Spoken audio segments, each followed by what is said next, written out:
ជាដំបូងដើម្បីបិទ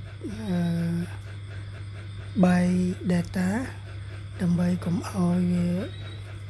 load នៅលើ Facebook របស់យើងទៀតទី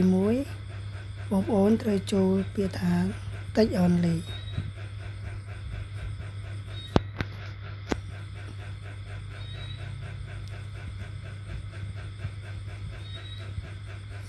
ឬក៏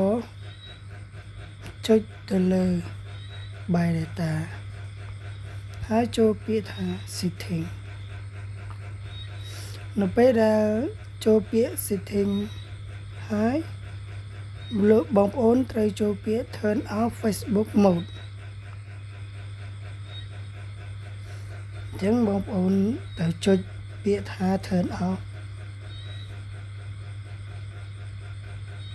បន្ទាប់មកវានឹងលែង load បន្តទៀតហើយបាទសូមអរគុណសម្រាប់ការយកចិត្តទុកដាក់ដើម្បីទទួលបានព័ត៌មានថ្មីបងប្អូនសូមចុច subscribe ខាងក្រោមនិងរូបកណ្ដឹងសូមអរគុណ